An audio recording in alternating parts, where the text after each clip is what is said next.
Politicians of both stripes claim they'll be the ones to eliminate fraud, waste, and abuse from government. Few realize, however, that 3 state watchdog agencies already exist with the sole purpose to make California government more responsive to its citizens. Who are they and what do they do? We'll ask Mac Taylor, California's legislative analyst, who leads the state's nonpartisan legislative analyst office, Elaine Howle, California's state auditor, and Carole, executive director of California's Little Hoover Commission. And we'll get analysis from Dan Walters, the Sacramento Bee's popular political commentator. Eliminating fraud, waste, and abuse. Who are you going to call? Additional funding for the Maddy Report made possible by a grant from The Wonderful Company, harvesting health and happiness around the world, and by Kaiser Permanente. Thrive. From the California Channel at the State Capitol and the Maddy Institute, it's the Maddy Report with Executive Director of the Maddy Institute, Mark Keppler. Welcome.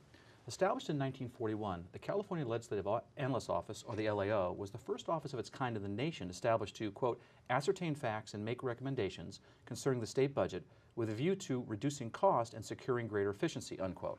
In short, the LAO is charged with calling it as they see it, or put another way, speaking truth to power. We're very fortunate to have the current LAO with us today. Mac Taylor, welcome. Thank you, Mark. Nice to be here. So your office is considered one of the most influential in Sacramento, but people around the state may not be aware of what you do. So what exactly is the work of the Legislative Analyst Office?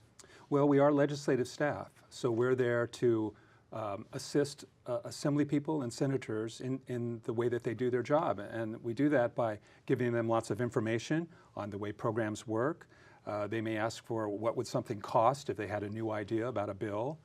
And as you mentioned in your introductory comments, we're really there to look at state programs and try to find out ways that state programs can be either run more inexpensively or more effectively. You know, when you say you're part of the legislative staff, I think people might think, well, does that mean you're partisan? So you're nonpartisan, aren't you? Well, we certainly consider ourselves a nonpartisan. That's a key feature of the office. From an organizational perspective, what that means is we don't work for one party or the other. We don't work for one house, the Senate or the Assembly, or a particular member. We sort of work for the institution as a whole. But it also is reflective of the way that we approach our job. We try to look at data and the analysis and not approach it from a particular ideological perspective. It seems though if your analysis comes out one way, some party may say, the LAO is on our team, so sometimes I think people maybe won't understand or don't understand that you're nonpartisan. You're just looking at the facts. And we certainly try to approach things that way. Now, it seems a lot of people, when they make an analogy, they make the analogy of the LAO to the CBO, the Congressional Budget Office, but you're really different in what you do. How are you different from the Congressional Budget Office, other than your state and their federal? I would say we're more alike than different. Okay. We were set up, as you noted, in 1941. We were the first office in the nation of any state having an office like this. And the CBO wasn't created until the mid-70s. So we've been around a lot longer. But we both have the same kind of sort of nonpartisan approach in staff, and we're there to help our legislative bodies do their jobs. One key difference is that the Congressional Budget Office does not make recommendations. Whereas our office, we are directed to do so by the statute that created us. Oh, that's interesting. Well, the LAO, you're best known for your work on the state budget. Can you describe your role in the state budget process? Sure. I think from a sort of macro perspective, we provide economic revenue and expenditure projections.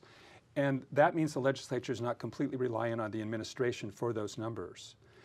And then from a more of a micro perspective, each January the governor's budget comes out, and he will have new proposals on spending. He might reduce some things, increase others. We'll critique those proposals and give advice again to the legislature on how they might want to proceed with those. And we'll also offer our own independent reviews of certain state programs or state departments. And some critique could be in agreement with the governor, or it could be slightly different? Absolutely. It could be the governor has a good idea, but it's lacking in details, or you might want to take his idea and just do it a little bit differently. Yeah, it's funny, I think we've talked before about the fact that you've mentioned that your projections usually are a little bit more accurate sometimes than some administrations in terms of, you know, hitting targets, budget numbers sometimes. So the LAO is a good place to look for that kind of stuff. So there's also the question of the big issues and the recommendations you were talking about. What are some of the big issues you've taken on and some of the more controversial findings that you've had? Yeah, and I guess we don't view it as taking them on. We view it as just trying to, again, help the legislature. And I think one in recent years has been on high-speed rail, where we had nothing against high-speed rail per se, But we recommended they not go ahead with the particular proposal because we didn't feel like they had an adequate financing plan for the project. We've also taken on an issue that was came up in 2014 about school reserves, about school districts, that has been rather controversial about whether we should require them to take various actions. And we came out with a report the next year saying, well, we thought you should change that law, that wasn't appropriate given the various pressures on local school districts. Also, you've talked about retiree health, public employee retiree health, which is an issue that's very big. We're talking billions, tens of billions of dollars, but a lot of people don't even think about that issue.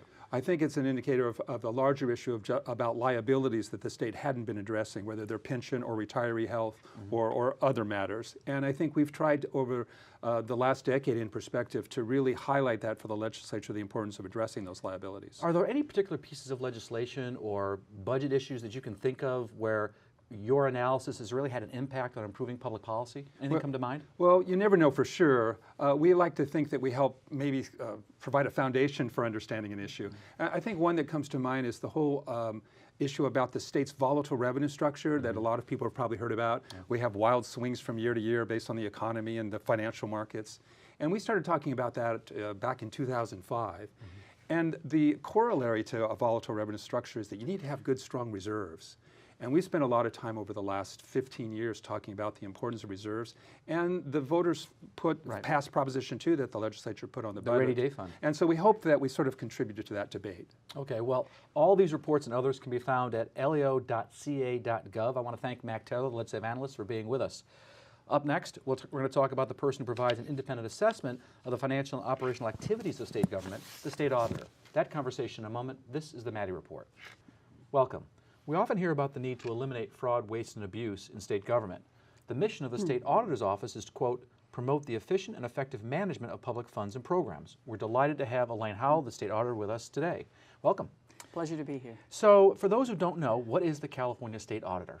The State Auditor's Office is an entity in state government that actually has the responsibility to audit any publicly created entity. So it could be a state agency, it could be a school district, a water district, and we're really looking to determine whether or not those entities are serving the public well and being efficient in their operations and not wasting taxpayer dollars. Well, I think that gets a lot of people's attention, being efficient in government operations. So your role is pretty critical. We think it's very important. So let me ask you this. You guys do audits, so could you describe, audit, the word I think probably scares people. Sure. What is an audit? What triggers an audit? And what happens after an audit is completed? Well, there's a variety of audits that we do. Most people, when they think of auditors, they think of taxes being audited by the IRS. We certainly look at the state's financial statements and do what you would typically expect an auditor to do, and opine on the condition of the state as far from a financial perspective. But the vast majority of the audits we do are called performance audits, where we're really looking at state programs or, again, a local program, and how efficiently is that program being operated, and is it being operated the way the legislature intended when they developed the program, or the administration for that matter. Triggering an audit, it can come from a variety of sources. Primarily it comes to us through the legislature. There's a joint legislative audit committee of 7 senators, 7 assembly members, so any member of the legislature. Both parties. Both parties. So any member of the legislature can request our services through the audit committee. So they may bring an issue to the committee and ask our office to investigate that particular issue. We also get audits in legislation. Sometimes a legislator will be concerned about an agency. State Bar, for example, we are now required statutorily, we have been for many years, to audit the State Bar every 2 years and report back. I'm sure the lawyers love that. Right, and we also audit universities as far as campus crime reporting and how well universities in California are protecting their students. So it could come from the public, through the legislature, but certainly the majority of the requests come from legislative members or through statute. So what are some of the major findings and recommendations that have come about as a result of these audits in the last few years? Well, it's a real broad spectrum that we look at, because we could look at any particular program. A big one that we looked at this year that was particularly important to the legislature was the Medi-Cal program and access to care through Medi-Cal dental program, as far as how many kids out there are receiving access to care. And we found that not enough. There were a huge percentage of children out there who were eligible but weren't getting the services. So why is that happening? Are the rates too low? Are there not enough dentists participating? That sort of thing. So we made some recommendations to the legislature and the administration to improve that program. Yeah, it's really interesting when you read your reports, and I have, you literally list recommendations on how to improve the situation. Then you ask the agency, what are you doing? And they get a chance to respond, and then you get a chance to respond to their response. That's and so right. you can kind of see if these recommendations are not just collecting dust, but are actually being implemented. Which is pretty important. Right, and the agency does have the opportunity to respond, but when that report gets issued, that's not the end of it. We expect them to report back to us periodically, 60 days, 6 months, 1 year, and then after a year, if they haven't implemented recommendations, they're put in a special report to the legislature of agencies that have had a whole year to try to improve, and they haven't done so. So that's another effective tool we use. I think it's called keeping your feet to the fire, keeping their feet to the fire anyway. Your office also conducts investigations on improper government activities under the California Whistleblower Protection Act. So what kinds of, what qualifies, what kind of governmental activities or inappropriate activities qualify under the Whistleblower Protection Act, and how do you receive a complaint?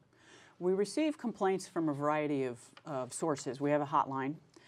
We also can people can come to our office and meet with my investigative staff. We have opportunities for people to fax information to us, that's old school, but also online. And they can submit information anonymously so that they don't have to specifically identify themselves.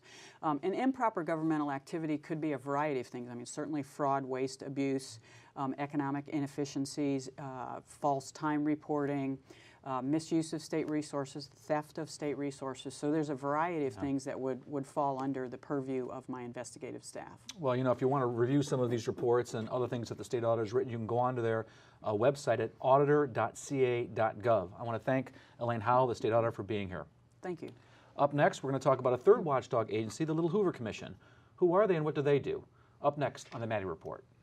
Welcome. Established in 1962, California's Little Hoover Commission's mission is to, quote, investigate state government operations and through reports, recommendations, and legislative proposals promote efficiency, economy, and improve service. We're fortunate to be joined by Carole, the Executive Director of the Commission. Welcome. Thank you for having me. So first off, who makes up the Commission? How are they selected? How are the commissioners selected? All right, so we have 13 members. 4 of them are legislative members, 2 from our Assembly, 2 from the Senate. The other 9 members are public members appointed by the governor and the legislative leadership. One interesting fact about the commission is we're bipartisan by statute. So our legislative members are 2 Republicans and 2 Democrats, and our other 9 public members, no more than 5, can be from the same party. They come from all different walks of life, different ideologies, but at the end of the day, they all want government to work better. Let me ask you this. How does your role, the Commission's role, differ from other state and private sector bodies that analyze state programs? I'd say the biggest difference is that everything we do is in the public. So we have public hearings, we have public meetings, we accept public comments. So unlike a research institute that might go off and delve into a topic, we're hearing from hopefully the best and the brightest. And then back to the 13 commissioners and the bipartisan board, this is the voice of them. It's not my voice or our researchers. So it's been, when we have recommendations, they've been vetted by these 13 members. You want to ask you about that. You know, one of your obligations, statutory obligations, is to investigate state government operations. And recently you published a report on improving the customer experience with state government. What were your findings? Well, what we found was that very rarely in state government is your experience similar to what you have in your private sector life.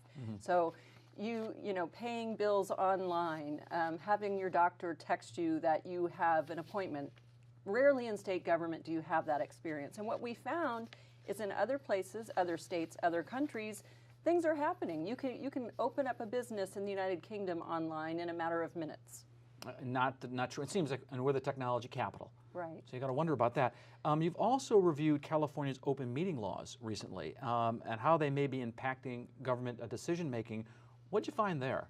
Well, what we found were that changes were made in 2008 and 2009 to the open meeting laws that govern local city councils, school boards, as well as state boards and commissions. And this minor change that said members of these boards cannot discuss, so to discuss anything that might come in front of them. So the lawyers have interpreted that to mean that they should never talk to each other ever outside of a public meeting. So they're making decisions and they haven't been informed by having conversations with their colleagues. So at a Public Utilities Commission meeting, for example, where they may be deciding multi-billion-dollar decisions, a lot of the people in the room will know what everybody's going to decide, what they're going to say, but they have not been able to talk to their colleagues. So what happens is, if I'm a lobbyist, I talk to each of the commissioners at the PUC, Public Utilities Commission, so I know what each of them are thinking.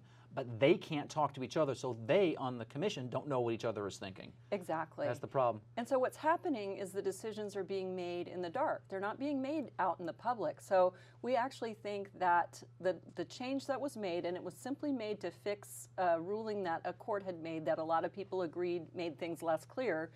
And so this little minor fix has caused this inability for government to function. So the medicine was worse than the illness. Yes. And I think the key term there is, I think the statute uses any discussion. The word any is it's only 3 letters, but it's a big word. Right. And so it covers literally any discussions. And I think what you said in your report was one of the problems was that attorneys that represent cities and school districts tell their clients, because they want to be cautious, right, they tell their clients, don't talk about it. Exactly. And so they don't. They don't want, if they've made a large decision, they don't want to wind up in the courts. Right. Having to negate that they maybe violated one of the Open Meeting Acts. So let me ask you this. You support legislation that help implement some of your past recommendations. Can you provide any examples of, and any of those bills been passed and signed into law?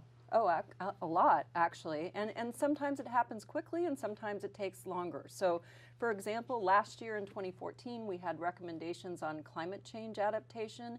Essentially, we said that we spend a lot of energy and money in California mitigating, reducing our carbon footprint, but we haven't done a lot as far as adaptation to plan for the changes. Impacts. Okay. So, and at the heart of it was governance. It's that the locals who are actually going to have to do this don't know where to go in state government. So we said we needed a focal point, we needed information, we needed to help them know what to plan for, and we needed to inject it in all of the plans, like the general plan, for example. So 3 bills were enacted in 2015 and signed by the governor on that front. On the other extreme, for decades we were pushing for public safety reform, prison overcrowding, doing things differently. We suggested, that a lot of the low-level offenders could better be supervised at the local level. So that's realignment. Exactly. And that had a huge impact on public safety. It did. And Governor Brown, when he was holding his press conference, he said, okay, my back is against the wall. The United States Supreme Court is making us do this. But, folks like Little Hoover have been saying this for years. Well, there you go. Well, if you want more information about what the Little Hoover Commission is doing, you can go online and check out their website at lhc.ca.gov. I want to thank Carole from the Little Hoover Commission for joining us. Up next, we're going to talk to one of the Capitol's most respected political observers, Dan Walters from the Sacramento Bee. This is the Maddy Report. Welcome. Observers of state politics and viewers of the Maddy Report are well aware of our next guest. Dan Walters is the well-respected and popular political commentator with the Sacramento Bee, whose column is a must-read for those interested in state politics and state government. Thanks for joining us. You're welcome. So we've talked to a bunch of government watchdogs, 3 of them, the state auditor, the LAO, and the Little Hoover Commission.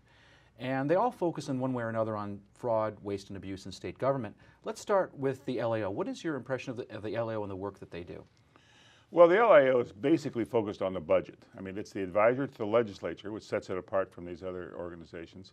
And it's focused on the budget. Its real counterpart is the State Department of Finance. They have around town, they're called the bean counters. And the bean counters in the LAO and the bean counters in the Department of Finance are essentially kind of like 2 rival teams, like the Dodgers and the Giants or something like that. And they both look at the same stuff, and they very often come up with different conclusions out of the same sets of data. And there is a real kind of almost a personal rivalry between the 2 groups. They don't exactly play gotcha, but kind of. So it's good to look at both the Department of Finance and the LAO when you're thinking about state budget issues. and that's basically a budget thing. The LAO does get into what you might call operational areas, certainly, but they're always basically in relationship to the government, how the money is being spent. So now we got the state auditor. That was another group that we looked at. Could you describe their work? Well, the state auditor used to be the auditor general, and it used to be an arm of the legislature. Were they demoted? From general well, they changed the name and they set it apart from the legislature, primarily because the legislature's budget was put on restriction by a ballot measure in 1990. So to kind of free up some money, they set the auditor free, got it out of the legislature's budget. But they're still a creature of the legislature in the sense that they only do work that the legislature orders. And you have to request an audit through the Joint Legislative Audit Committee to get them to do their work. So it's still basically an arm of the legislature, as is the LAO. But whereas the LAO looks at kind of budgetary matters and so forth, the auditor really looks more at operational things. They do the deep dives into how, not only how many beans there are, but how the beans are actually being spent, and also the management of agencies, the actual day-to-day management of agencies, and not only state agencies, by the way, but a lot of local government agencies as well. So they're kind of different kind of a category than the analyst. Focusing really on efficiency, but that's nonpartisan office as well. Yes, it's a yeah, I'd say it's a nonpartisan office. Okay. The last one we talked to was the Little Hoover Commission. How would you describe their work? Well, the Little Hoover Commission, which has one of the most awkward names in state government, because it's also the Milton Marks Little Hoover Commission, which is really, really weird. Maybe they need a new name, but Little Hoover Commission brings to mind the Big Hoover Commission, which was headed by Herbert Hoover for the national government. So they call this a Little Hoover, which is not its official name. But then Milton Marks, who was a former state senator, got his name attached to it somewhere along the line. I don't know exactly why. They are an entity unto themselves. They're not a creature of the legislature. They're not a creature of the administration. They just exist, basically. And I have to say, unfortunately, maybe in all honesty, they're basically ignored because they really they put out reports, they do their things, but nobody's required to pay attention to them, and very often their reports are just kind of, okay, they're filed away someplace. They're not really taken as seriously, I would say, as the auditor or the LAO within the Capitol itself. But they do some good work. I mean, some of the stuff ends up into legislation or yeah, propositions. they do more of kind of it's more of big picture stuff rather than the nitty gritty of operations. And some of the stuff they do is quite good, but it's just kind of goes out there and into the ether someplace. It doesn't really have much impact, unfortunately. Okay, well, increasingly it seems like politics is becoming partisan. You hear that all the time. It used to be that certain nonpartisan organizations were trusted, and people would go there for the unvarnished truth. Is that still true? Are there still places that people can go that both sides agree, hey, this is an honest truth teller, or is this the partisan divide too great? I think all three of those agencies are genuine truth tellers. The Analyst has a long reputation for calling them as they are, whether people in the legislature like it or not. But what's happened is that you also have seen the emergence of some so-called oversight operations within the legislature itself that have more of a partisan tint. These special committees and these special investigative staffs and everything, and they tend to have the people who are involved in those things know who their bosses are, so to speak, and so they tend to have a more partisan taint, basically from the majority party, because they're the ones who control all these things. So those things are taken with somewhat of a grain of salt. Even though the Senate Office of Research and some of these other agencies do very good work, there's always the possibility that their information is being slanted or tainted in some way to meet the goals of their political masters. So hopefully we've given people some places to look for some nonpartisan information. I want to thank Dan Walters from the Sacramento Bee, as well as Carole with the California Little Hoover Commission, the State Auditor, Elaine Howle, and Mac Taylor with the Legislative Analyst Office for joining us. If you want to stay current with state and local politics, you can sign up for our free e-newsletter, The Maddy Daily. You can also log on to our website at maddyinstitute.org or check us out on Facebook and Twitter. This is Mark Keppler for the Maddy Report. Thanks for joining us. The views expressed in the Maddy Report are those of the individuals participating in the program and do not necessarily reflect those of the California Channel or the Maddy Institute. If you'd like to share your thoughts about the points and opinions expressed on the Maddy Report, visit our website at maddyinstitute.org.